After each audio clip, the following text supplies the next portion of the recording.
Textbook નો topic number 6.8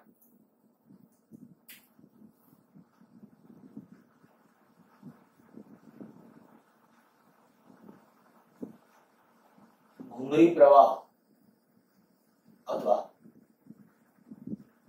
એડી પ્રવાહ અને એનું ત્રીજું નામ પણ છે ફુકો પ્રવાહ.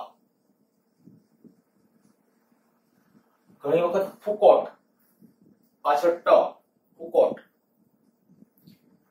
ફુકોટ નામના ભૌતિક શાસ્ત્રીએ સૌથી પહેલા એડી એટલે કે ઘુમરી પ્રવાહો છે ને જે પાણીમાં જે ઘુમરી રચાય કોમળ એવા આકારના હોય એટલા માટે એને ઘુમરી પ્રવાહો પણ ઓળખાય છે. આજે એડી પ્રવાહો કે ઘુમરી પ્રવાહો જે હું વાત કરું છું કે ફુકોટ પ્રવાહ, ફુકો નામના ભૌતિક શાસ્ત્રીએ સૌથી પહેલા આ પ્રવાહો દર્શાવેલા હતા એટલે ફુકોટ પ્રવાહ તરીકે ઓળખાય છે. ખરેખર જ્યારે બદલાતા જતા ચુંબકીય આપણે ખબર છે હવે પ્રેરિત ઈએમએફ જ્યારે લૂપમાં મળે, ગુચડામાં મળે, તકતીમાં મળે, કોઈ પણમાં મળી શકે પ્રેરિત ઈએમએફ. લાસ્ટ લેક્ચર ની અંદર જે આપણો એમસીક્યુ નો લેક્ચર હતો એ વખતે મેં ખાસ ભારપૂર્વક ડિસ્કશન આવું કરેલું હતું કે કોઈ આ લૂપ છે, આ લૂપને હું ચુંબકીય ક્ષેત્રની અંદર મૂકું, આ ચુંબકીય ક્ષેત્ર છે, માની લો કે આ ચુંબકીય ક્ષેત્ર સમય સાથે બદલાય છે, તો આ સમય સાથે બદલાતા જતા ચુંબકીય ક્ષેત્રમાં જ્યારે આ લૂપ છે ત્યારે લૂપમાં પ્રેરિત પ્રવાહ મળે કે નહીં. જો ચુંબકીય ક્ષેત્ર બદલાશે તો મળશે. બીજા આપણે કહેતા હતા ગતિકીય ઈએમએફ વાળા, કોઈ વાહકની ગતિ હોય, સળિયો ગતિમાં હોય કે આખી લૂપ ગતિમાં હોય તો એ ગતિકીય ઈએમએફ આવે. પણ અહીંયા કોઈ ગતિ નથી, બદલાતા જતા ચુંબકીય ક્ષેત્રને કારણે છે. તો બદલાતા જતા ચુંબકીય ક્ષેત્રને કારણે શું થતું હતું યાદ કરો તો આપણે કીધું હતું ઇન્ડ્યુસ્ડ ઇલેક્ટ્રિક ફિલ્ડ, પ્રેરિત વિદ્યુત ક્ષેત્ર અંદર ઉત્પન્ન થતું હતું. તો પ્રેરિત વિદ્યુત ક્ષેત્ર અંદર ઉત્પન્ન થાય એ શું કરે તો કે આમાં રહેલા વિદ્યુત ભારોને ગતિ કરાવડાવે. ચુંબકીય ક્ષેત્ર જો અંદર તરફ વધતું જતું હોય તો આમાં વિદ્યુત ભારોને ગતિ કરાવડાવે અને પરિણામે પ્રવાહ રચે. હવે માની લ્યો કે હું તમને આ સમજાવવા માટે આવી એક તકતી છે, આ ધાતુની તકતી.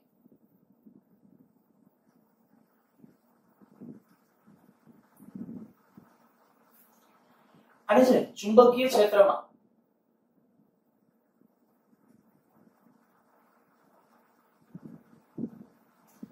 ગતિ આપવામાં આવે આ તકતીને.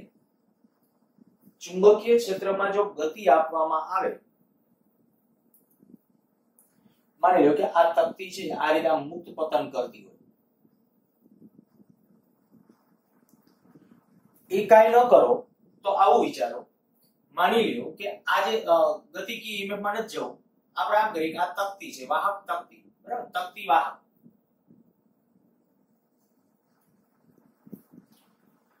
આ જે ચુંબકીય ક્ષેત્ર છે એ ચુંબકીય ક્ષેત્ર સમય સાથે બદલાય. બે પરિસ્થિતિ પોસિબલ છે. તકતી ગતિ કરે તોય ભલે, તકતી સ્થિર હોય અને ચુંબકીય ક્ષેત્ર બદલાય તોય ભલે. આ તકતી સાથે સંકળાયેલ ફ્લક્સમાં ફેરફાર થાય. હું અત્યારે તો માની લ્યો કે અહીંયા ચુંબકીય ક્ષેત્ર આ દિશાનું છે, આમાં ચુંબકીય ક્ષેત્ર આ દિશાનું છે અને ચુંબકીય ક્ષેત્ર વધતું જાય છે. જો ચુંબકીય ક્ષેત્ર વધતું જાય તો આ તકતીમાં પ્રેરિત પ્રવાહ કેવી રીતે મળે તો કે એ વધવાનો વિરોધ થાય ને એવી રીતે. તો વધવા ન દેવું હોય, અંદર તરફ વધવા ન દેવું હોય તો બારે ક્રિએટ કરવું પડે કે નહીં. ચુંબકીય ક્ષેત્ર બારે ક્રિએટ કરવા માટે આની અંદર પ્રવાહો એટલે કે ઇલેક્ટ્રોન છે ને એ કંઈક આમ ગતિ કરશે, પણ આપણે કંઈક આની અંદર વિદ્યુત પ્રવાહ કંઈક ગાળાઓ આવી રીતે આમ રચાશે. નાના નાના આમાં જે શક્ય ઓછા માર્ગ વાળા અવરોધ હોય એવા ઓછા અવરોધ વાળા માર્ગે ગતિ કરી અને ખરેખર ગતિ આપણે કઈ ધન વિદ્યુત ભાર નહીં, ઇલેક્ટ્રોનની હોય, ઇલેક્ટ્રોનની ગતિ વિરુદ્ધમાં હોય. હું જે અત્યારે ડિસ્કશન કરું છું પહેલા તમે એના ઉપર ફોકસ કરો કે ભાઈ ચુંબકીય ક્ષેત્ર આમ વધતું જાય છે. જો ચુંબકીય ક્ષેત્ર આમ વધતું જાય, વધવા ન દેવો તો બારે ક્રિએટ કરવું પડે. બારે ક્રિએટ કરવા માટે શું કરવું પડે તો પ્રવાહ આમ પસાર કરવો પડે કે નહીં. અથવા બીજા અર્થમાં કહો તો આની અંદર ધન વિદ્યુત ભારો જે હશે એ જાણે કે આમ ગતિ કરતા હશે. ધન વિદ્યુત ભારો આમ ગતિમાં આવશે એટલે પ્રવાહ એવી રીતે ક્રિએટ થશે ચુંબકીય ક્ષેત્ર બારે મળે અને આની ગતિનો વિરોધ થાય તો એનો અર્થ કે આમાં છે ને પ્રવાહો તો ક્રિએટ થશે પણ ઇલેક્ટ્રોન છે ને જે લઘુત્તમ અવરોધ વાળો માર્ગ મળે. આવી રિંગ હતી તો રિંગમાં તો ફરજિયાત આવું હતું કે ભાઈ રિંગમાં તો વિદ્યુતભારને આ જ માર્ગે ગતિ કરવી પડે, પણ આમાં કદાચ એક્ઝેક્ટલી એવું જરૂરી નથી કે એક્ઝેક્ટ આમ સર્કલ સ્વરૂપની ગતિ કરે, પણ ઈ અંદર લઘુત્તમ અવરોધ વાળા માર્ગે ગતિ કરી અને જે પ્રવાહ રચે એ પ્રવાહો આવા ઘુમરી આકારના છે, નાના નાના વમળ આકારના છે. પરિણામે આવા પ્રવાહોને ઘુમરી પ્રવાહો, એડી પ્રવાહો અથવા ફુકોટ પ્રવાહો તરીકે, ફુકોટ નામના ભૌતિક શાસ્ત્રીએ સૌથી પહેલા આ પ્રવાહો માટે વિચારેલું હતું.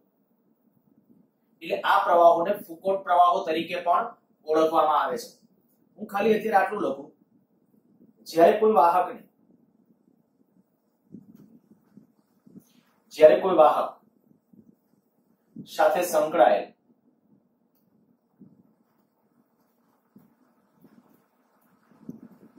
ચુંબકીય ફ્લક્સ માં ફેરફાર થાય, ચુંબકીય ફ્લક્સમાં ફેરફાર થાય ત્યારે તેમાં ઇલેક્ટ્રોન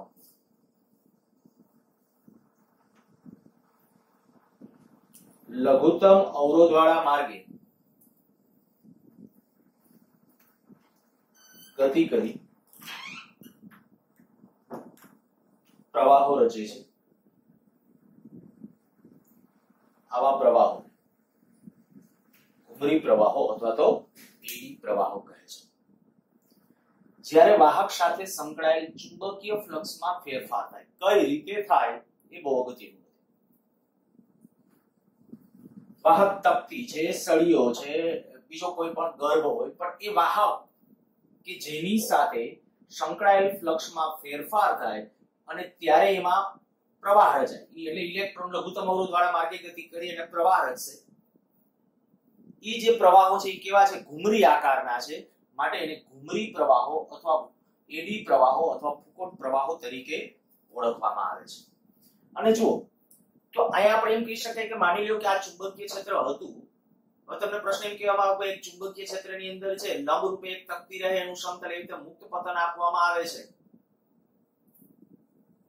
આ માની લો ચુંબકીય આ તકતી છે ઉધારી લ્યો, આ એમ કે નીચે મુક્ત પતન કરે તો આમાં પ્રવાહો મળે કે ન મળે? મુક્ત પતન હોય એટલે ચુંબકીય ફ્લક્સ વધતું જશે, ઘટતું જશે. શું કહેશો? અહીંયા તમે આમ જોઈ શકો કે આ જાણી લે કે આયા છે ને તમે કન્ટિન્યુઅસલી આ રીતે આમ વિચારી શકો, જાણે કે આ જે બધા આમ સળિયાઓ હોય, આ સળિયાઓની આમ થપ્પી મારી દીધી હોય, આવી રીતે આમ ગતિ થતી હોય ને, આ તકતીની આમ ગતિ થતી હોય, ત્યારે હું આવું વિચારી શકું કે ઘણા બધા સળિયાઓ, કેવા સળિયાઓ? એક સળિયો આયા આવી રીતે આમ, આ બીજો સળિયો, આયા ત્રીજો સળિયો, આવો ચોથો સળિયો, આવા અસંખ્ય સળિયાઓની થપ્પી દાખલા તરીકે એક યારે ગતિ કરે છે એમ કહેવાય કે નહીં?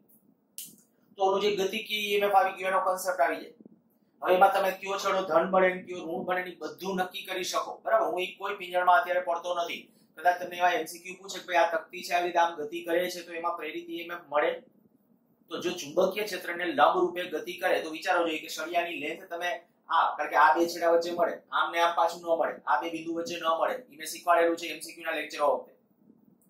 આ બે બિંદુ વચ્ચે ન મળે પ્રેરિત, આને આના વચ્ચે મળશે. પણ પ્રવાહ મળે છે એનો ઇનડાયરેક્ટલી અર્થ આપણે જેમ કીધું એ પ્રમાણે કે સળિયા જે છે આવી રીતે આમ, કારણ કે એમાં વિદ્યુત ભારો અંદર કંઈક ગતિ કરતા હશે કે નહીં?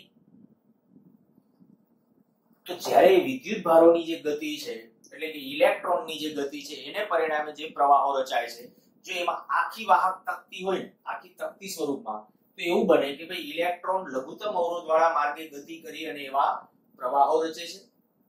આવા પ્રવાહોને એડી પ્રવાહો કહે છે. એક સમજવા માટે થોડું એડી પ્રવાહનો કન્સેપ્ટ છે ને મોટા ભાગે ઘણા બધા એવું કે છે કે થોડું વિચિત્ર છે, સારી રીતે ફીલ થાય એટલે હું તમને એકાદું ઉદાહરણ આમ આપું. માની લો કે આ એક તકતી એક ચુંબકીય ક્ષેત્ર લાગુ કરેલું છે ને આટલા વિસ્તારમાં છે.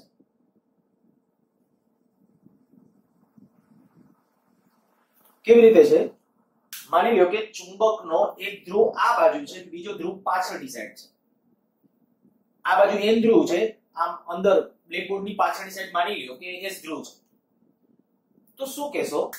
આ બાજુ N થી S તરફ ચુંબકીય ક્ષેત્ર હશે કે નહીં? હશે, પણ એ આટલા જ વિસ્તારમાં છે. અહીંયા કે ચુંબકીય ક્ષેત્ર નથી, આવું કહી દઈએ છે, ચુંબકીય ક્ષેત્ર નથી. હવે વિચારો જોઈએ કે આને હું આ તકતીને આમ ભ્રમણ આપું, શું થાય? તો કે જેવું તકતીને તમે આમ ભ્રમણ આપશો એટલે અહીંયા જે આ તકતી એટલે વાહક છે, વાહક તકતીમાં અંદર ઇલેક્ટ્રોન હોવાના, ધન વિદ્યુતભાર હોવાના, તો અહીંયા જે ઇલેક્ટ્રોન આવશે એનો વેગ સદિશ કેમનો? ઇલેક્ટ્રોન નહીં, ચાલો ધન વિદ્યુતભાર વિચારો, ધન વિદ્યુતભારનો વેગ સદિશ કેમનો? આ બાજુ. ચુંબકીય ક્ષેત્ર કેમનું? અંદર.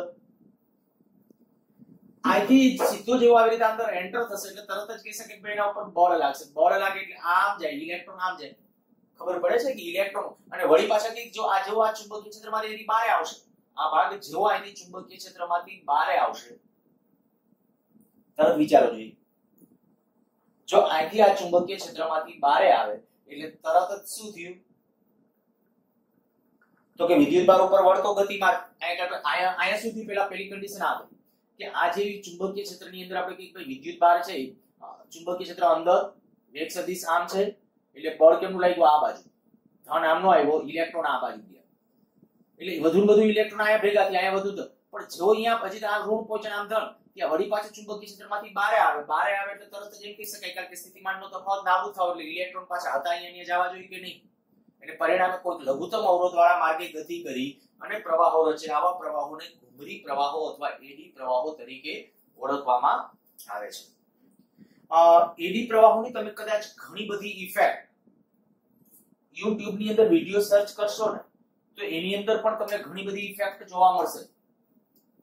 આપડા અત્યારે જે પેલા કઈ કોલ્ડ ડ્રિંક્સ ના જે કેન, કોકોકોલા કેન, જે એલ્યુમિનિયમ ના જે કેન આવે છે, એમાં બહુ સરળતાથી અને સહેલાઈથી તમે સમજી શકો ને આ એડી પ્રવાહોની અસરો. એવા એક્સપેરિમેન્ટ છે એની અંદર આપેલા છે, યોગ્ય સમયે જોજો. હું અહીંયા એક બીજી વાત આમ કરું, ક્યાંક એ કદાચ YouTube માં નથી પણ ક્યાંક જોયેલું હતું, આવી રીતે બે પોલ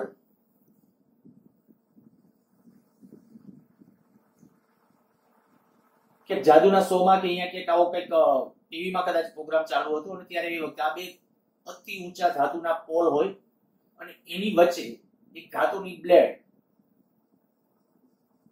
તીક્ષ્ણ બ્લેડ હોય.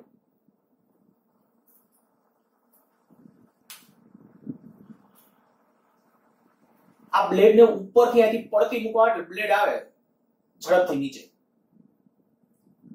બ્લેડ ઝડપથી નીચે આવે, આયા રાખેલ સખત વસ્તુ હોય, કોઈ લાકડું કે જાડું એવું લાકડું કે એવું સીધું એના ઉપર પડે, લાકડાના સીધા ટુકડા, લાકડાના સીધા ટુકડા. પછીના તરત નો લાકડાના ટુકડા થઈ જાય પછી ઈ જાદુગર પોતાનું ડોકું રાખે દે અને પછી આ બ્લેડ ને પાછી પડવા દેવામાં આવે. પણ એ વખતે એવું થાય કે બ્લેડ જાદુગરના ડોકાથી થોડી ઉપર ઊભી રહી જાય, ત્યાં સુધી પહોંચે. આ ખરેખર આપણે જાદુના ખેલ માની લઈએ પણ રિયલમાં એ જાદુ કાંઈ નથી, માત્ર જે આપણે કહીએ કે અહીંયા એડી પ્રવાહોની અસરો છે. શું કરવામાં આવે એડી પ્રવાહોમાં, શું કરવામાં આવતું હોય છે? તો કે પરિસ્થિતિ આ છે કે અહીંયા છે ને આ જે બ્લેડ ગમે રચના ગમે તે રીતે બનાવી શકાય. હું તમને એમ કહું કે માની લ્યો કે આ જે છે આ ઇલેક્ટ્રોમેગ્નેટ્સ, ઇલેક્ટ્રોમેગ્નેટ્સનો અર્થ તમને ખબર પડી ગઈ છે. હવે અહીંયા વાઇન્ડિંગ કરી અને આયા છે ને એક ગુચડું ટુમાટામાં વિચારેલા હોય, એ દેખાય નહીં આપણને, પણ એ આથી જ્યારે ગતિ કરે ત્યારે આમાં જેવો કરંટ ચાલુ કરે ને એટલે તરત જ અહીંયા ચુંબકીય ક્ષેત્ર ઉત્પન્ન થાય. આ જેવો આ કરંટ પસાર કરે એટલે ચુંબકીય ક્ષેત્ર ઉત્પન્ન થાય. આમાં જેવો કરંટ પસાર કરે એટલે ચુંબકીય ક્ષેત્ર ઉત્પન્ન થયું અને એ ચુંબકીય ક્ષેત્રમાં આ ધાતુની તકતી ગતિ કરે છે એમ કહેવાય, અથવા ધાતુની પ્લેટ ગતિ કરે છે એમ કહેવાય. તો એમાં પ્રેરિત પ્રવાહ મીન્સ કે એડી પ્રવાહો મળે. કેવી રીતે મળે? તો કે એની ગતિનો વિરોધ કરે ને એવી રીતે, એની ગતિનો વિરોધ કરે એટલે આ જે અહીંથી અહીં સુધી એકદમ ખતરનાક રીતે સ્પીડ વધે. ખતરનાક રીતે સ્પીડ વધતી હોય પણ જેવું અહીંયા ઓલું ગુચડાવાળો ભાગ આવી જાય ને એટલે એકદમ હળવેથી આમ સીધી આમ કાં તો અહીંયા ઊભી રહી જશે ને અટશે ને, ઈ સેટિંગ પહેલેથી કરેલા હોય. પહેલો પ્રયોગ વખતે તો ઈ ડોકું ન રાખે કારણ કે ત્યારે ઈ જ્યારે એના પર પડે છે ત્યારે એ કન્ડિશન વખતે કહે કે ભાઈ જો એકદમ તીક્ષ્ણ ધાર હોય તો એને કારણે નુકસાન થવા સંભવિત છે, પણ એ પહેલેથી પહેલા એક્યુરેટ એને પહેલા કરી લીધા હોય કે ભાઈ આટલા વિસ્તારમાં આપણે ગુજરું રાખશું તો આપણને નુકસાન નહીં થાય, કે પણ એડી પ્રવાહોની અસરો છે. હું તમને આના આધારે ટેક્સ્ટબુકના એક ઉદાહરણ ઉપર લઈ જાઉં.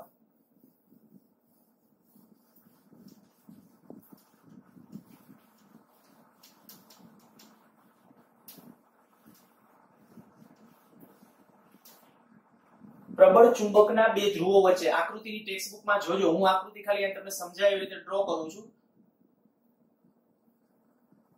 આ માની લ્યો કે ચુંબકનો કોઈ એક N ધ્રુવ આ બાજુ છે, ચુંબકનો એવી રીતે કોઈ S ધ્રુવ છે.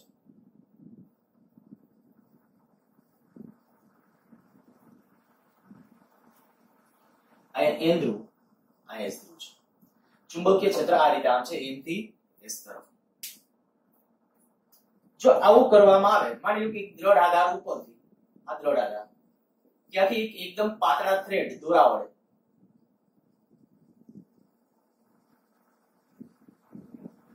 એક ધાતુમાંથી બનાવેલું લોલક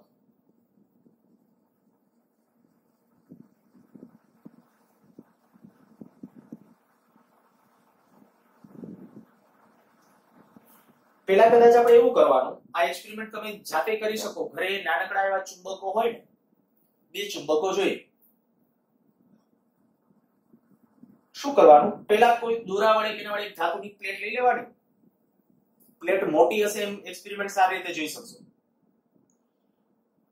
દોરા વડે બાંધી દેવાની અને પછી પ્લેટને આમ દોલનો આપવાના. દોલનો અમુક સમય સુધી ચાલુ રહેશે. દોલનો અમુક સમય સુધી એમને ચાલુ રહેશે, કન્ટિન્યુઅસ. હવે એવું કરો, આ ચુંબક રાખી દો અને એની વચ્ચે દોલનો કરાવજો. પેલા કદાચ હું આ ચુંબકો નહોતા ને ત્યારે કદાચ આપણે માની લ્યો કે એના કદાચ એકાદ 2 સેકન્ડ આવશે, એકાદ 2 મિનિટ સુધી કદાચ દોલનો ચાલુ રહ્યા ઈ તકતીના.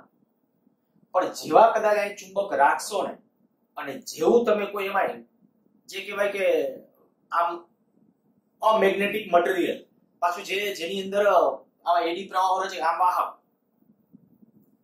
એવું કોઈ મટીરીયલ, એલ્યુમિનિયમ કે એવી કોઈ વસ્તુ હશે તો એ વસ્તુ જેવી તમે એમ કે ભાઈ પડતી મૂકશો એટલે સીધું આમ કઈને આમ જઈ અને એકાદ માંડ દોલન થાય કે ઊભું થઈ જશે સીધું જ, જો ચુંબકો રાખશે.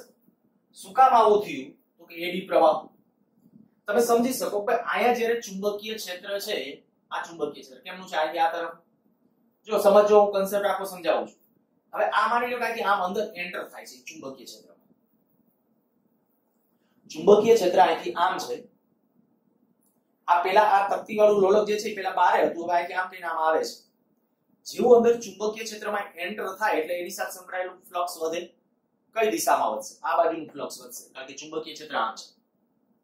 તો આ બાજુનું ફ્લક્સ વધશે તો એ વધવાનો વિરોધ થાય, વધવાનો દેવું હોય એવી રીતે. તો તરત સમજી લેવાનું કે ત્યારે એ સ્થિતિની અંદર છે, આની અંદર એવી રીતે પ્રવાહ ગાળા રચાશે અને આની અંદર આપણે કહી શકાય કે પ્રવાહ ગાળો રચાય કે જેથી કરીને એના કારણનો વિરોધ થાય. હું જે બોલું છું એ બરાબર સમજજો. ચુંબકીય ક્ષેત્ર કેવી રીતે લીધું છે? મેં અત્યારે ચુંબકીય ક્ષેત્ર અહીંથી આ તરફનું લીધું છે. તમે પછી ઊંધું લેશો તો અંદર ઊંધા પ્રવાહો છે. અહીંયા આપણે જે ડિસ્કશન કરીએ છીએ કે અહીંયા ચુંબકીય ક્ષેત્ર આ તરફનું છે, એનપીએસ તરફનું, બરાબર? તો હવે જેવી આ તકતી અંદર આમ એન્ટર થઈ તો ફ્લક્સ વધ્યું. કેમનું વધ્યું? કઈ દિશામાં વધ્યું? તો કે આ દિશામાં વધ્યું. વધવાનો વિરોધ કરવો હોય તો આમ. એનો અર્થ કે આ તકતીની અંદર પ્રવાહ છે ને એ આમ રચાશે. તકતીની અંદર પ્રવાહ છે એ આ દિશામાં આમ રચાશે. હું ફરીથી બોલું છું, ટેક્સ્ટબુકમાં કદાચ જોઈ લેજો. અહીંયા જો પ્રવાહ આમ હશે તો ચુંબકીય ક્ષેત્ર છે ને એ આમ બતાવેલું હશે. આ દિશામાં ચુંબકીય ક્ષેત્ર છે એવું ફીલ કરાવેલું હશે. ઓકે, હવે આ જ્યારે અહીંયા અંદર એન્ટર થયું ત્યારે પછી ચુંબકીય ક્ષેત્રમાં જ સતત ગતિ કરે તો ચુંબકીય ક્ષેત્રમાં જો સતત એની ગતિ હોય ને, ખાલી એનો કન્ટિન્યુ એક જ બાજુ તો નહીં, પણ અહીંથી આમ દોલક વાળી ગતિ હોય તો પાછો ફેરફાર થાય. કારણ ઘણીવાર પ્રવાહ આમ રચાય, બીજી વાર પાછો પ્રવાહ આમ રચાશે. ચુંબકીય ક્ષેત્ર ક્યારે ચુંબકીય, ફરીથી બોલું છું, અર્થઘટન ખોટું ન કરતા. ચુંબકીય ક્ષેત્રની અંદર પેલા એન્ટર થાય છે ત્યારે, પણ હવે અહીંથી દાખલા તરીકે અહીંયા બહાર નીકળે ત્યારે કયો જોઈએ. આજે આ ચુંબકીય ક્ષેત્રમાં આમ એન્ટર થયું, ત્યાંથી પછી આમ બહાર નીકળશે. જેવું અહીંથી આમ બહાર નીકળે ત્યારે વિચારો છો ચુંબકીય ક્ષેત્ર ઘટશે. આની સાથે સંકળાયેલું ચુંબકીય ક્ષેત્ર ઘટે તો ઘટવા ન દેવું હોય તો એ જ બાજુ પ્રેરિત ઉત્પન્ન કરવું પડે કે નહીં? આ બાજુ, એ બાજુ. તો ત્યારે પ્રવાહ કેમનો હશે?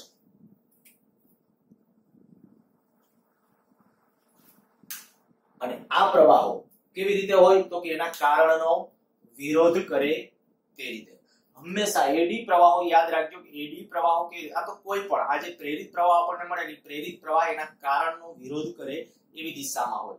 અહીંયા આપણે જે કોઈ વસ્તુ આ દોલનો કરે છે અને એ દોલનો છે ઝડપથી મંદ પડે, ખરેખર આ હકીકતને છે ને એમ કહેવામાં આવે છે ઇલેક્ટ્રોમેગ્નેટિક ડેમ્પિંગ.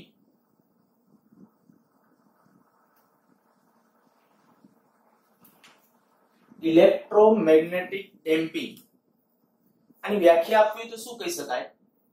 તો કે ધાતુમાંથી બનાવેલા લોલકને ચુંબકના બે ધ્રુવો વચ્ચે અથવા પ્રબળ ચુંબકીય ક્ષેત્રમાં દોલનો આપવામાં આવે ત્યારે તે બહુ ઝડપથી ઘટતા કંપવિસ્તાર સાથેના દોલનો કરે છે. આ હકીકતને ઇલેક્ટ્રોમેગ્નેટિક ડેમ્પિંગ કહે છે. ફરીથી એક વાર બોલું છું, ધાતુમાંથી બનાવેલા લોલકને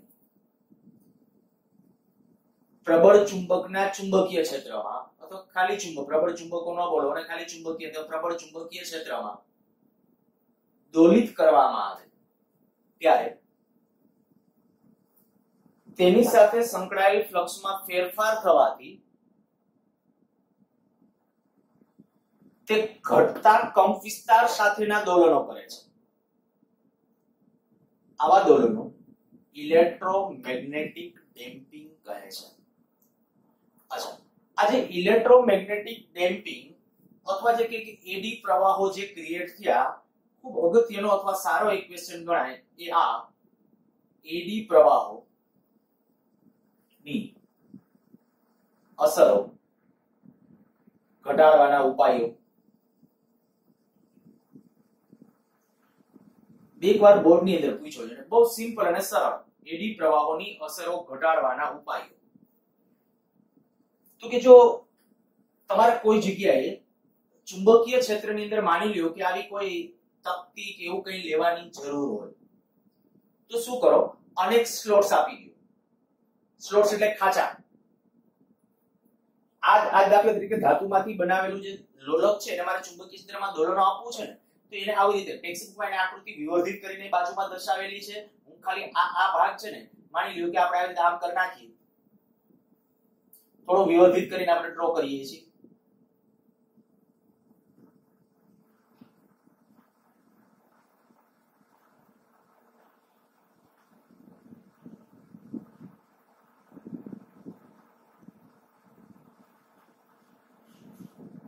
જાણે કે આ દર્શાવી દીધું છે ભાગી. આ જે આખી તકતી છે, આખી તકતી, એ તકતી લેવાને બદલે શું કરો? વચ્ચે સ્લોટ્સ, ખાંચા આપી દો. આનાથી શું ફાયદો થાય? તો કે આ જે એડી પ્રવાહો આખા સંપૂર્ણ બંધગાળા રચતા હતા ને, એ હવે બંધગાળા ખાલી નાના થઈ જશે. આટલામાં જ ખાલી બંધગાળો રચે. જો બંધગાળો રચશે તો એ ખાલી આટલો. આ બંધગાળા ઘટી જશે. આ બંધગાળા નાના થઈ જાય એટલે પ્રવાહ ઘટી ગયો કહેવાય. અને પ્રવાહ ઘટી જાય ને તો આની અંદર જે ઉત્પન્ન થશે ઉષ્મા ઉર્જા એ ઘટી જશે. ક્યારે તમે એક માર્ક કરજો જોઈએ, ચુંબકીય ક્ષેત્રની અંદર અથવા બદલાતા ચુંબકીય ક્ષેત્રની અંદર કોઈ તકતી ખાલી મૂકેલી હોય, બદલાતા ચુંબક, અને કા આવું ચુંબકીય ક્ષેત્ર ફિક્સ હોય તેમાં તકતી ગતિ થતી હોવી જોઈએ, અને કા એમ તકતી રાખેલી હોય અને ચુંબકીય ક્ષેત્ર ઝડપથી બદલાય ને તો એવો વાહક બહુ ઝડપથી ગરમ થાય, બહુ ઝડપથી ગરમ થાય. આપણું મોબાઈલનું જે ચાર્જર છે ને એમાં આ બધી બાબતોનું ફોલો કરેલું છે.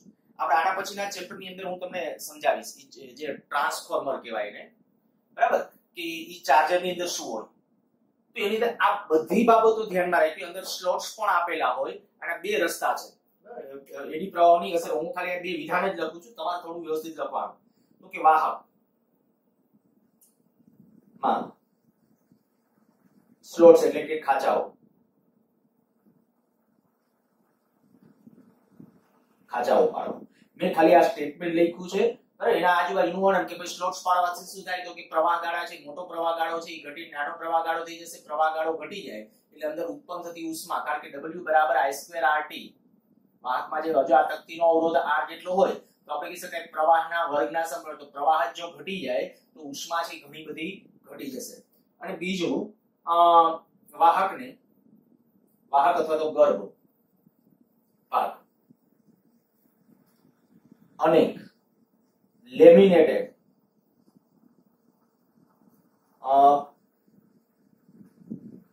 તકતી કોનો બનેલો લેવો. ક્યાં કેવી જરૂર હતી બીજો મુદ્દો સમજાવો, પણ પેલા મુદ્દા ઉપર ડિસ્કસ કરીએ છીએ. વાહકમાં ખાચાઓ પાડવા, સ્લોટ્સ આપવા. આ ખાચાઓ પાડી દેવાથી શું ફાયદો થયો તમને ખ્યાલ આવી ગયો હશે, બરાબર. હું અહીં કહું ચુંબકીય ક્ષેત્રમાં પહેલા દોડક દાખલ થતું હતું, બહાર જતું હતું, દાખલ થઈને બહાર જતું હતું, કન્ટિન્યુ આમ જાય ત્યારે જે રીતે પ્રવાહ રચાય, બહાર નીકળે ત્યારે ઊંધો પ્રવાહ, એનાથી પાછો આમ હોય ત્યારે પ્રવાહ જુદો હોય, ત્યાં સતત પ્રવાહની દિશા ઉલટાશે. ધ્યાન રાખજો, પ્રવાહની દિશા સતત ઉલટાશે. અને એ પરિણામે શું થાય, આ વાહક ગરમ થાય. મેં કીધું એ પ્રમાણે વાહક ગરમ થાય. હું જેમ વાત કરતો હતો આપણું મોબાઈલનું જે ચાર્જર છે તો એમાં એ ચાર્જર ની અંદર છે ને અંદર ટ્રાન્સફોર્મર, ક્યારેક ટ્રાન્સફોર્મર છે ને ખરાબ હોય ઘરે, કારણ કે અત્યારે તો ચાર્જર આવા પડ્યા છે, એને વીખવાન ટ્રાય, વીખવું બહુ મુશ્કેલ છે, થોડું અઘરું છે, અશક્ય નથી.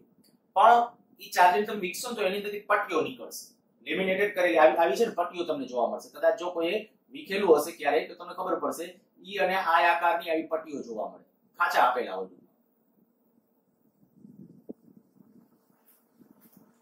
આ એક પટ્ટી આમ ઈ આકારની હોય, પછી આ બાજુ વળી પાછી બીજી આ આકારની પટ્ટી હોય, પછી ઘણી વખત આની ઊંધી પટ્ટી આ બાજુ ઈ આકારની રાખે, પછી ડિપેન્ડ્સ કે આ બાજુ હવે ઈ આકારની પટ્ટી રાખે, આમનીથી ઈ આકાર રાખે, અહીંયા આ રાખે, વળી ઊંધી રાખે, આ બાજુ ઈ આકાર આ આકાર, આમ પટ્ટી અહીંયા ઈ આકારની તો અહીંયા આ આકાર, પછી આ બાજુ ઈ આકારની તો અહીંયા આ આકાર, એટલે પટ્ટીઓની આખી થપ્પી મારી દે અને પછી એના ઉપર અહીંયા વાયરિંગ કરે. કારણ શું તો કે આપણા ઘરમાં છે ને એસી પ્રવાહ હોય, અને એસી પ્રવાહ છે ને એની આવૃત્તિ હોય 50 હર્ટ્ઝ. 50 હર્ટ્ઝ એનો અર્થ કે 1 સેકન્ડની અંદર જે બે છેડા હોય ને એના ટર્મિનલ પ્લસ માઇનસ થતા હોય, તો આની આ સતત ફ્લક્સ બદલાય, ને જો સતત ફ્લક્સ બદલાય ને તો આ વાહકની અંદર આ ગર્ભ ભાગ કહેવાય ત્યારે, કારણ કે એના ઉપર વાઇડિંગ કર્યું છે એટલે આ ગર્ભ ભાગ કહેવાય. તો એની અંદર ખૂબ મોટા પ્રમાણમાં એડી પ્રવાહો રચાય ને ખૂબ મોટા પ્રમાણમાં જો એડી પ્રવાહો રચાય ને તો એની અંદર પ્રેરિત EMF એટલે મીન્સ કે એડી પ્રવાહો આપણે જે વાત કરીએ છીએ, એડી પ્રવાહો રચાણા, પરિણામે શું થાય તો કે એડી પ્રવાહોને કારણે W બરાબર I2RT મુજબ ઉષ્મા ઉત્પન્ન થાય અને પરિણામે એ ગરમ થાય. આ બે બાબતોનું એમાં પાલન કર્યું. જો ખાચાઓ આપ્યા જો ઈ આકાર બનાવ્યો, આખું એમનું પતરું લેવાને બદલે શું કર્યું, ખાચા પાડી દીધા. બીજું શું કર્યું, લેમિનેટેડ કરેલા સ્તરો, વાહક અનેક લેમિનેટેડ તકતીઓનો બનેલો લેવો. એટલે શું કર્યું કે આખો એક લોખંડનો ટુકડો કે એવું લઈ લેવાને બદલે શું કર્યું, એક ઈ આકારની પટ્ટી, પાછી આય, વળી ઈ, પાછી આય, ઈ આય, ઈ આય, આવી પટ્ટીઓનો થપ્પો. ટૂંકમાં સાદી ભાષામાં કહું ને તો આવું સમજી લો કે મારે આટલી ક્યાંક જાડાઈની જરૂરિયાત છે, આવું ક્યાંક લોખંડના ટુકડાની માની લો જરૂર છે, તો કે આવો ન લેવાય, એને બદલે આવું કરો, અસંખ્ય આવી પટ્ટીઓ લઈ લ્યો, અસંખ્ય પટ્ટીઓ. અને લેમિનેટેડ એટલે શું તો કે અહીંયા છે ને વચ્ચે અવાહક આવરણ, લેમિનેટેડ એટલે શું, વચ્ચે અવાહક એક વાર્નિશ કરીને આવે છે, ઇલેક્ટ્રિક વાળાની દુકાને હોય, આપણે કદાચ પંખામાં ને એમાં ક્યારેક તમે જોયું ને તો એ શું કરે, એ લોકો વાઇડિંગ કર્યા પછી વાર્નિશનું આવરણ છે ને માથે, એટલે જેથી કરીને શક્ય એટલી ઉષ્મા ઓછી ઉત્પન્ન થાય. અને અવાહક બનાવવા માટે ખાસ તો આ જે તકતીઓ, બે તકતી વચ્ચે છે ને ઇમેજ, એટલે બે તકતી વચ્ચે એટલે શું થાય કે ભાઈ આયનો પ્રવાહ માત્ર ને માત્ર આ જ વિસ્તારમાં રહે, ભલે લોખંડ હોય, આયનો પ્રવાહ આટલા વિસ્તાર, આખા મોટા બધગાળા રચી શકે નહીં. તો આ એડી પ્રવાહોની અસરો ઘટાડવાના ઉપાયો. 2 માર્ક માટે મારી દ્રષ્ટિએ આ ટોપિકનો સારો ક્વેશ્ચન આ છે, આ ટોપિકનો કહું છું, ચેપ્ટરનો નહીં, આ ટોપિકનો સારો ક્વેશ્ચન આ છે, એડી પ્રવાહોની અસરો ઘટાડવાના ઉપાયો વર્ણવો. તો ખાસ આ બે શબ્દો આવી જતા હશે ને તો તમારા 50% માર્ક તો ફાઇનલ. બરાબર, પછી વર્ણન થોડું વ્યવસ્થિત કરવાનું, વાહકમાં ખાંચાઓ પાડવા, તો ખાંચાઓ એટલે સ્લોટ પાડવાથી શું ફાયદો થાય? મેં કીધું આખો મોટો પ્રવાહને બદલે નાનો પ્રવાહ ગાળા થઈ જશે અને પરિણામે I ઘટે એટલે ઉષ્મા ઉર્જા ઘટી જશે. એ જ રીતે કઈ કે લેમિનેટેડ કરેલા અનેક સ્તરો, આવા અલગ અલગ સ્તરોનો બનેલો વાહક લેવો, તો આ એડી પ્રવાહોની અસરો ઘટાડવા માટેના ઉપાયો છે. ઘણા બધા આવા છે. હમણાં મેં તમને ઓલું કીધું ને કે પેલા પોલ ઉપર છે બ્લેડ આવતી હોય, ધાતુની બ્લેડ છે ઈ સરકતી હોય પછી આવીને અટકી જાય. ખરેખર સાવ અટકે નહીં, પણ એક કોન્સ્ટન્ટ જે કે ખતરનાક એનો જે વેગ હતો ને વેગને એકવાર તો ઝાટકા સાથે બંધ કરાવી દે. બીજું આ જ રીતે એડી પ્રવાહોના કેટલાક ઉપયોગો.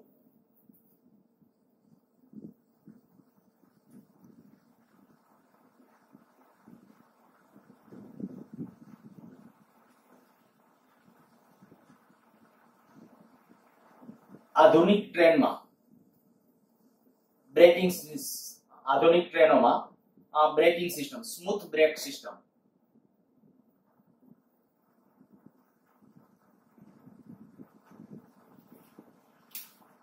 આપણે જે ટ્રેનની અંદર સ્મૂથ બ્રેક, તમને ખબર છે કે ભાઈ આપણા ટુ વ્હીલર ની અંદર છે પાવર બ્રેક કે એ ચાલે,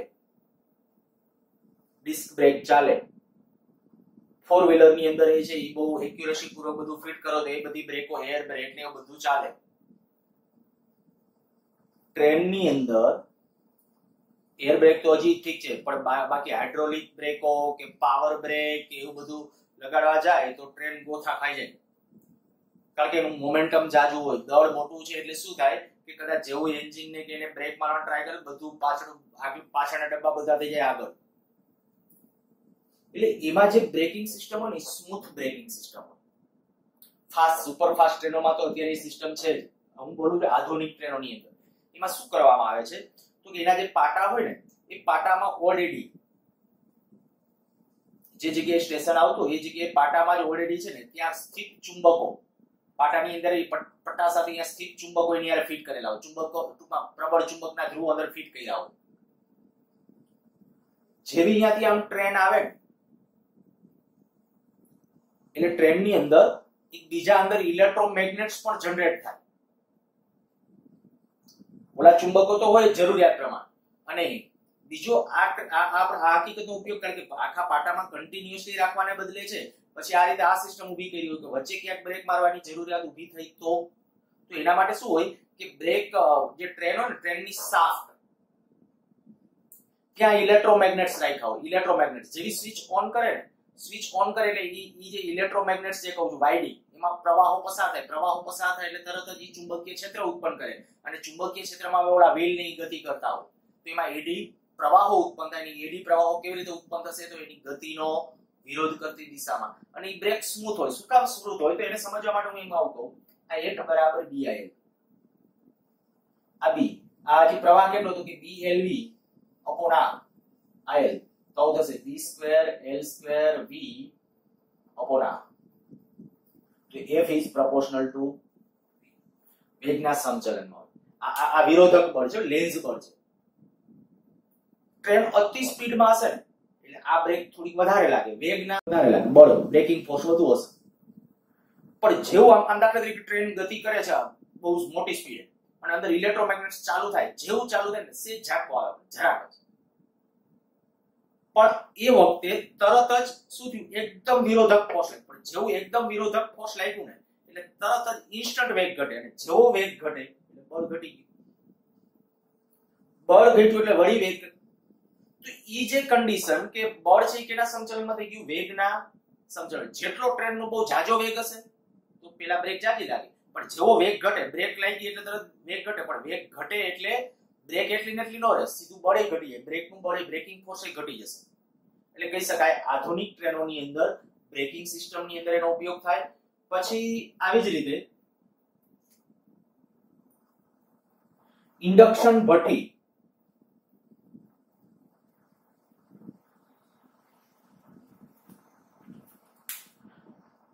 ઇન્ડક્શન ભઠ્ઠી શું છે? આ ઇન્ડક્શન ભઠ્ઠી એ તો કે ધાતુને પીગાળવા માટે પ્રબળ ચુંબકીય છે, બહુ ઝડપથી ઊંચી આવૃત્તિ વાળું ચુંબકીય ક્ષેત્ર લાગુ કરવામાં આવે.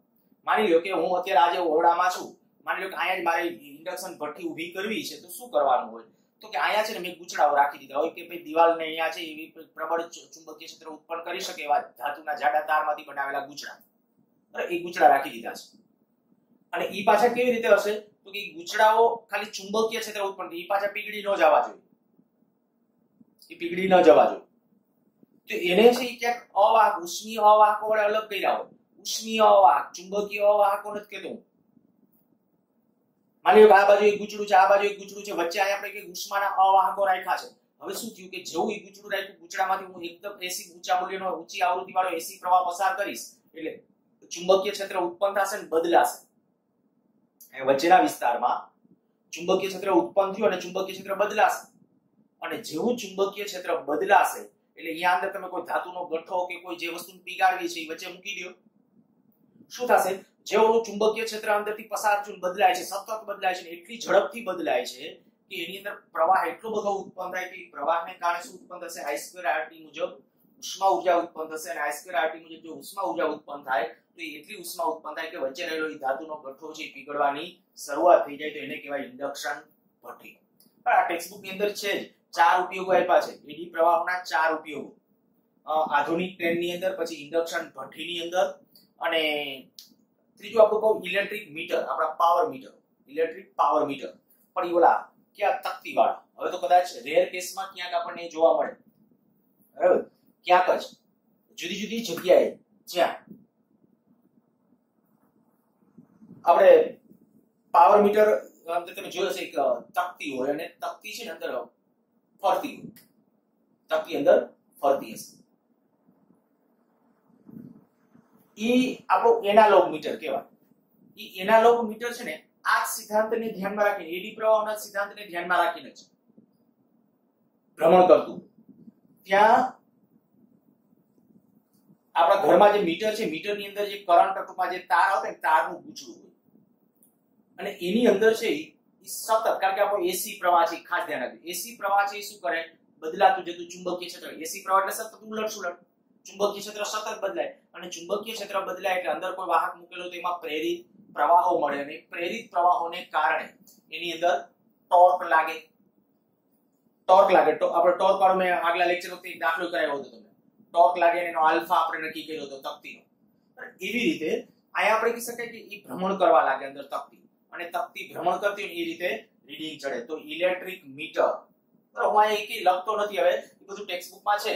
એડી પ્રવાહોના ઉપયોગો આધુનિક ટ્રેનની અંદર, ઇન્ડક્શન ભઠ્ઠીની અંદર, ઇલેક્ટ્રિક મીટર. આ જ રીતે તમને કહો વાહનનું સ્પીડોમીટર.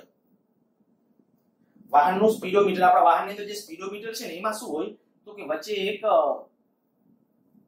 એલ્યુમિનિયમ જેવો એક આ ડ્રમ ભાગ છે, એની અંદર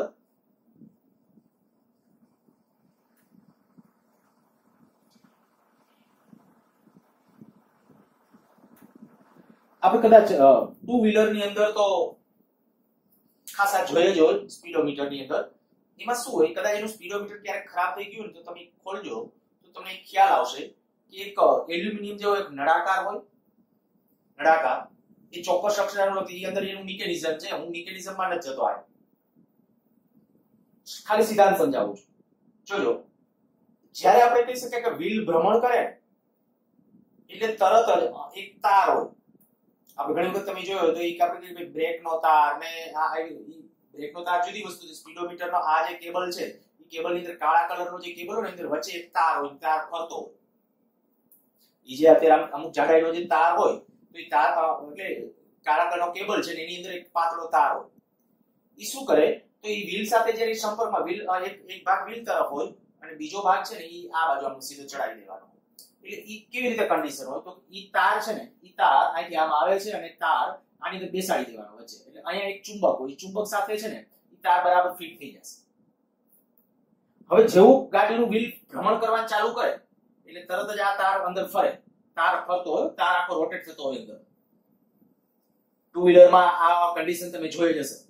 તાર જેવું ફરે અંદર, તો તાર ફરે એટલે શું થાય તો કે આ તાર પર છે ને એટલે અહીંયા જે આ જે ચુંબક છે ચુંબકીય ક્ષેત્રની ગતિ થશે કે નહીં, અને જેમ જેવી ગતિ ઝાઝી ગતિ થશે આની સાથે સંકળાયેલ ફ્લક્સમાં ઝડપથી ફેરફાર થશે અને પરિણામે શું થાય તો કે આ જેમની ગતિ આની થતી હોય ને આની ગતિ આ બાજુ આમ થતી હશે જો આ રીતે આમ ગતિ, તો તરત આ ડ્રમ છે ને એમાં પ્રેરિત એડી પ્રવાહો એવી રીતે મળે કે આનું આમ પુનરાવર્તન થાય. આ ડ્રમ આમ ફરે અને ડ્રમ આવી રીતે આમ ફરે એટલે તરત એની સાથે જોડેલો પોઇન્ટર છે ને એ પોઇન્ટર ભ્રમણ કરે. જેટલી સ્પીડ અને સ્પીડ વધશે, સ્પીડ વધે એટલે તરત જ ચુંબકીય ફ્લક્સમાં જાજા ફેરફારો થાય. જાજા એટલે આમાં એડી પ્રવાહ જાજો મળે, એડી પ્રવાહ જાજો મળે એટલે જાજુ પુનરાવર્તન થાય. બસ આ સ્પીડોમીટરનો સિદ્ધાંત છે. આ જ રીતે ગેલ્વેનોમીટર, આ ટેક્સ્ટબુકમાં નથી લખ્યું, લગભગ તમે વાંચો ટેક્સ્ટબુકમાં લગભગ આ નથી વાહનનું સ્પીડોમીટર, એમાં લગભગ એક ગેલ્વેનોમીટર આપ્યું છે. ગેલ્વેનોમીટરની રચનાની અંદર સ્થિર કોણાવર્તન માટે તમને ખબર હોય તો આપણે એક નરમ લોખંડનો એક નળાકાર રાખતા હતા, પણ એક રિયલમાં જ્યારે તમે ગેલ્વેનોમીટર જોશો ને તો એની અંદર એના સ્થિર કોણાવર્તન માટે બીજી પણ એક આવી રચના હોય છે કે જેથી કરીને શું થાય, નહીતર આપણી કન્ડિશન આવી થાય જેવું હું એમ કહું કે ભાઈ દાખલા તરીકે એમાં બે ટોર્ક હતા, ટોર્ક ટો બરાબર b ના sin થીટા, ટોર્ક ટો બરાબર b ના અને ટોર્ક ટો બરાબર k phi. આ બે ટોર્ક, આ કેનું કારણે હતું આ યાદ આવી જવું જોઈએ. આ ટોર્ક ટો બરાબર k phi ઈ પેલો કમાન હતી ગુચડાની અંદર, કમાન, ઈ કમાનને કારણે આ ટોર્ક હતું અને આ પ્રવાહને કારણે ટોર્ક છે. હવે જેવો તમે પ્રવાહ પસાર કર્યો આ ટોર્ક તો એકાએક ઉત્પન્ન થયું, પણ હવે ઈ ટોર્ક જેવું ઉત્પન્ન થાય, ટોર્ક જેવું ઉત્પન્ન થાય એટલે તરત જ આમાં વળ ચડશે એટલે બીજું ટોર્ક લાગશે, પણ ઈ બે ટોર્કની અસર એટલે નહીતર પોઇન્ટર છે ને ઘડીકવાર આમ થવો જોઈએ, દોલનો કરવો જોઈએ, પણ ઈ દોલનો એટલે નહીં કરે કે એની અંદર છે ને તરત જ જેવું આમ કોણાવર્તન થયું ને એટલે અંદર એક પ્રવાહ જે કે મેગ્નેટ્સ અંદર હોય અને ઈ મેગ્નેટ્સ એને કારણે તરત જ ચુંબકીય ક્ષેત્રના વિરોધ કરે, એટલે કે એની એ જે ચુંબકીય ક્ષેત્ર વધવાની ટ્રાય થાય ને એનાથી વિરુદ્ધ દિશામાં ટોર્ક લગાડે એટલે દોલક પોઇન્ટર આમ જવાની ટ્રાય કરે ને તો વિરુદ્ધમાં ટોર્ક લગાડશે, આમ જવાની ટ્રાય કરે તો એનાથી વિરુદ્ધમાં, અને પરિણામે ઝડપથી સ્થિર કોણાવર્તન. આ કેમ કીધું આમાં કે આ પેન્ડુલમ છે પહેલા એમને ફ્રીલી દોલનો કરતું હોય, જેવું ચુંબક આવે સીધું સટરોગાનું ચોંટી જશે, એટલે આની સાથે ચોંટી જશે એમ નહીં. આજે દોલન આજે આમ થાય છે, માની લો આવી રીતે આમ દોલનો, જેવું ચુંબકીય ક્ષેત્ર આગળ પડે એટલે ફટાફટ ખાલી 1 થી 2 દોલન બસ પૂરું. અને નહીતર કદાચ 1-2 મિનિટ સુધી કદાચ દોલનો ચાલુ રહેવાના હોય, એ ખાલી 1 થી 2 દોલનમાં પૂરું થઈ જાય. તો અહીંયા તમે કહી શકાય કે ગેલ્વેનોમીટરની રચનાની અંદર આ એડી પ્રવાહોના ઉપયોગો છે. સારું, આમ જોવા જાવ તો એડી પ્રવાહો માટેના બે સરસ ક્વેશ્ચન આ છે. કદાચ એડી પ્રવાહો માટે જો પેપર શેટર છે ને અત્યાર સુધીની જે પ્રાથમિકતા આપી છે ને એમાંની પ્રાથમિકતામાંની પહેલી પ્રાથમિકતા આને એડી પ્રવાહોની અસરો ઘટાડવાના ઉપાયો સમજાવો, અને બીજું આ એડી પ્રવાહોના ઉપયોગો. આ ધ્યાનમાં રાખવા જેવું સરસ ક્વેશ્ચન છે. બરાબર, વાંચજો ખાસ, તો આ નોલેજેબલ ક્વેશ્ચન છે. આમ તમે ગમે ત્યારે વાંચો તો આવડે, પણ સમજૂતી જે કે સમજાશે અત્યારે મેં તમને સમજાવેલું છે. તો ચુંબકીય ક્ષેત્રની અંદર જ્યારે વાહકને મૂકવામાં આવે અથવા કોઈક રીતે વાહક સાથે સંકળાયેલ ચુંબકીય ફ્લક્સમાં ફેરફાર થાય તો એમાં પ્રેરિત EMF ઉત્પન્ન થવાનું છે. બસ ઈ જ એનો સિદ્ધાંત, એટલે કે એડી પ્રવાહોનો સિદ્ધાંત. અને એના ઉપર આપણે આધારિત મેં કેટલાક સાધનો લીધા. હજી ઢગલા બંધાના સાધનો એડી પ્રવાહ ઉપર આધારિત વિચારી શકાય, પણ એનો અત્યારે વધારે સમય બગાડવાનો કોઈ અર્થ નથી, એટલે અત્યારે અહીંયા અટકાવું છું.